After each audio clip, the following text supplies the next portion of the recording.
गुरुजी में आपका स्वागत है। दोस्तों, करंट अफेयर्स है, जुलाई का ये चौथा वीडियो है।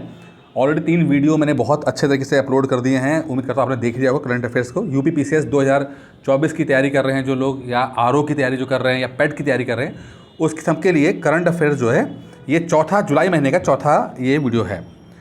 दोस्तों, पहला सवाल जो है वो है, which African country has propose national health insurance fund regulation 2023।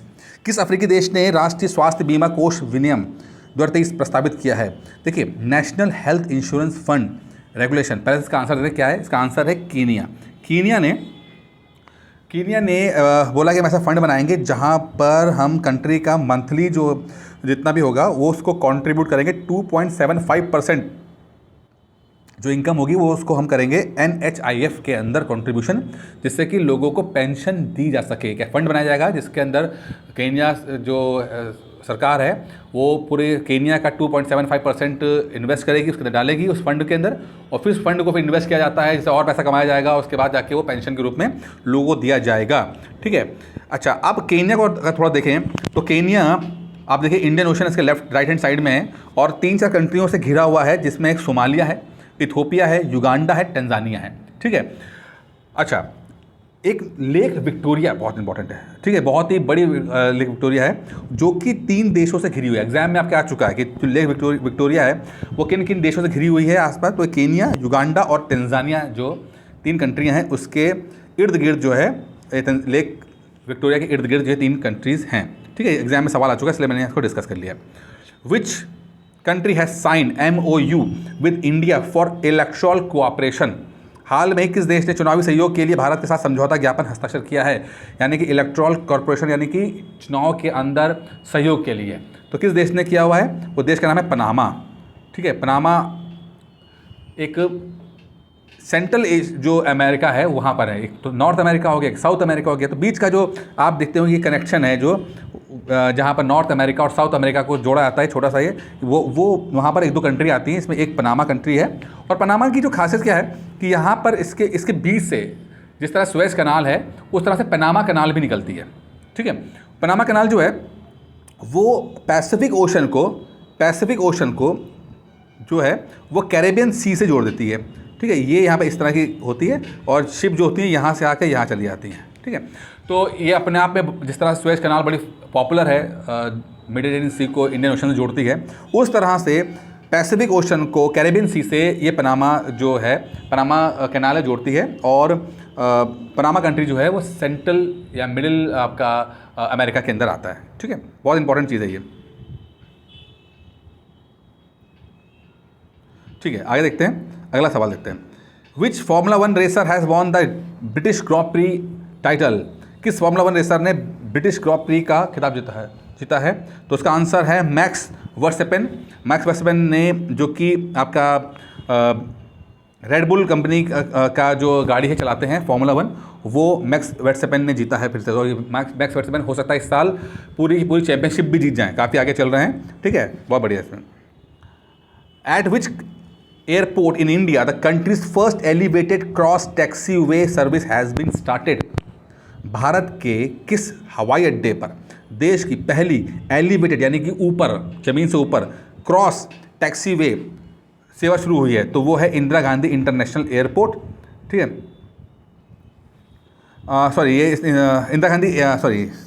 Indira Gandhi international airport Orissa के अंदर जो है। ठीक है, तो दिल्ली वाला नहीं, ये उड़ीसा वाला है, क्योंकि उड़ीसा गवर्नमेंट ने इस चीज़ को जो है वो किया हुआ है। ठीक है। In which city is the meeting of G20 cultural working group being organised. G20 cultural working group की बैठक किस शहर में आयोजित की जा रही है? G20, आपको पता ही है कि भारत में इसकी मीटिंग हो रही है, तो लगातार G20 की समिट मीटिंग तो होगी बात, लेकिन इससे जुड़ी हुई और भी मीटिंग है, जैसे G20 की कल्चरल मीटिंग हो गई, या स्टार्टअप मीटिंग हो गई, या टूरिज्म वाली हो गई, इस तरह डिफेंस वाली हो गई है। तो इस तरह की G20 कल्चरल वर्किंग ग्रुप की जो मीटिंग है वो हो रही है हम्पी में। और हम्पी कहाँ है? अगर आप देखेंगे तो हम्पी है हमारा कर्नाटक के अंदर। विजयनगर साम्राज्य जो है उसकी राजधानी रह चुकी है हम्पी। ठीक है, काफ़ी फेमस मंदिर, वहाँ मंदिर भी रहते हैं। तो वहाँ पर G20 की कल्चरल वर्किंग ग्रुप की मीटिंग हो रही है। Under the G20 chairmanship of India, where is the third trade and investment working group meeting held. देखिए जिस तरह से कल्चरल मीटिंग हो रही थी, इस तरह दूसरी मीटिंग हो रही है। कहाँ पे trade and investment working group meeting जो है वो कहाँ पे हो रही है? वो हो रही है गुजरात के केवादिया में। गुजरात के केवादिया में हो रही है। देखिए आप यहाँ पर ये हो रही है, ठीक है। ये तो यहाँ लेकिन केवादिया के अंदर खंबत की खाड़ी के पास में ये आपका केवादिया गुजरात आता है। तो यहाँ पर आपकी ट्रेड को लेकर जो है वो G20 की मीटिंग जो हो रही है। फिर एक क्वेश्चन आ रहा है, which country has India's largest bilateral trade in rupees.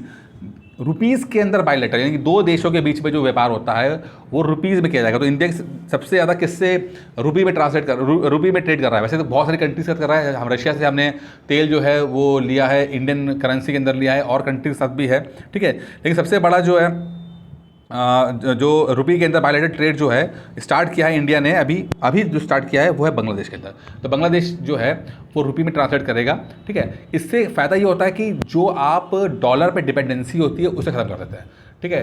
क्योंकि डॉलर को लेने के लिए आपको बड़ी मेहनत करनी पड़ती है, क्योंकि डॉलर जो है अमेरिका छापता है, लेकिन रुपीज़ वगैरह पे जो है इसीलिए रशिया से तेल लिया गया, उसको रुपये में किया गया। तो लोकल करेंसी के बीच में ट्रेड हो रहा है, जिससे कि डॉलर पे डिपेंडेंसी या अमेरिका पे डिपेंडेंसी कम से कम किया सके।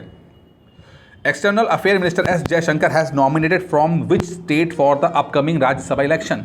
विदेश मंत्री एस जयशंकर ने आगामी राज्यसभा चुनाव के लिए किस राज्य से नामांकन भरा है? ठीक है, जो हमारे विदेश मंत्री हैं एस जयशंकर साहब, वो जो हैं वो एक राज्यसभा मेंबर हैं, लोकसभा के मेंबर नहीं है। लोकसभा में तो चुनाव जीत के आना पड़ता है, लेकिन जो राज्यसभा मेंबर होते हैं वो इनडायरेक्टली पहुँचते हैं राज्यसभा के अंदर, और ये गुजरात से आए हैं। यानी कि इनको चुनने के लिए जो MLAs होते हैं वो चुनते हैं। जैसे कि अगर मान लीजिए सिस्टम क्या है, मान लेते हैं कि रूल ये है, लेट्स सपोज मैं एग्जांपल दे रहा हूँ कि 30 MLA के ऊपर एक व्यक्ति जो है वो राज्यसभा जा पाएगा।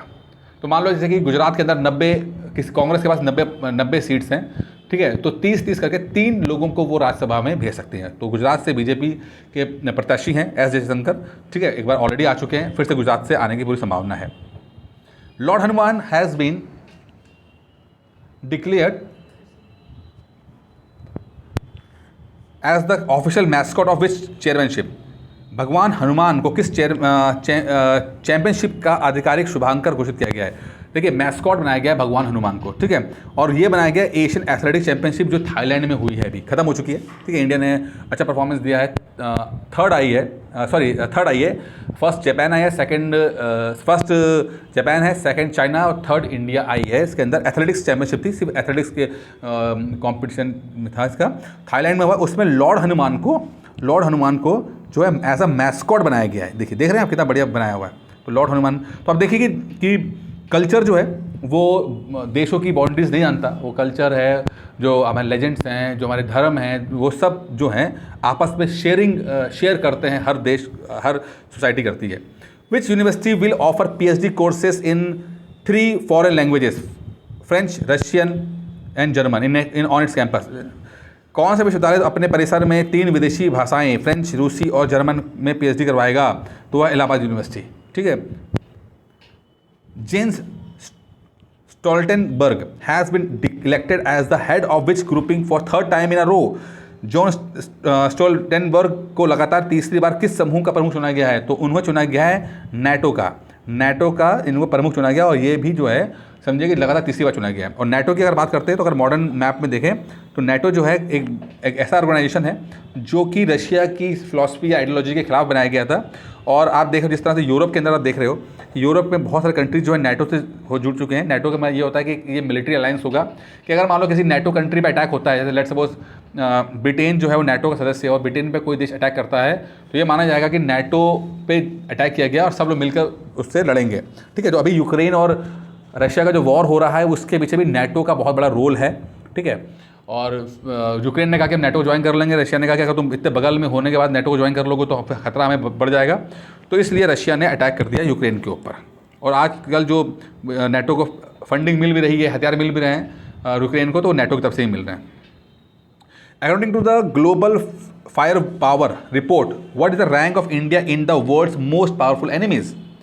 ग्लोबल फायर पावर रिपोर्ट के अनुसार दुनिया की सबसे शक्तिशाली सेनाओं में कौन सा स्थान है? तो भारत जो है वो 4थे नंबर पे आ रही है भाई। अमेरिका, रशिया, चाइना के बाद जो है वो इंडिया यहाँ पे स्टैंड कर रही है, ठीक है। 4th नंबर पे है। किसके अकॉर्डिंग? ग्लोबल फायर पावर 2023 की जो रैंकिंग आई है। DGCA has recognize the first flying training organization in which state? DGCA ने किस राज्य के पहले उड़ान प्रशिक्षण संगठन को मान्यता दी है?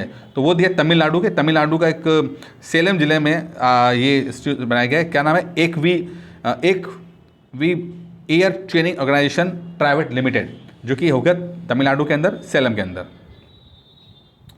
इन 50th meeting of GST council what percentage of GST has been fixed on online gaming?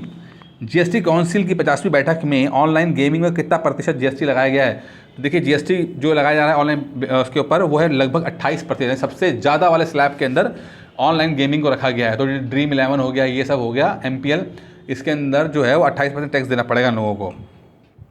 आखिरी क्वेश्चन है, GMAX maritime exercise 2023 organize between the navy of India and which country? तो जो JIMEX जो मैरिटाइम एक्सरसाइज है 2023 की, वो अमूमन Japan और इंडिया के बीच में ही होता है। समुद्री अभ्यास जो है वो जापान और इंडिया के बीच में ऑर्गेनाइज होता चला आ रहा है, ठीक है। इसके अंदर इंडिया की तरफ से जो है वो शिप जो पार्टिसिपेट करेंगे वो उसमें नाम है दिल्ली कमरोटा शक्ति, ये है पार्टिसिपेट करेंगे इसके ऊपर। बाकी दोस्तों खत्म से पहले छोटी सी इन्फॉर्मेशन है, course for UPPCS 2024 pre plus इसमें मेंस आपको पढ़ाया जाएगा। लगभग 17 महीने का कोर्स रहेगा। वीडियोस PDF टेस्ट के माध्यम से तैयारी कराई जाएगी। इसकी फीस जो थी वो 6,000 रुपये थी, इसको कम करके मात्र 4,500 रुपये कर दिया। ये बहुत लिमिटेड ऑफर है, 4,500 रुपया। इसके लिए आप 9919521555 पर कॉल करके इस कोर्स की जानकारी ले सकते हैं। धन्यवाद दोस्तों।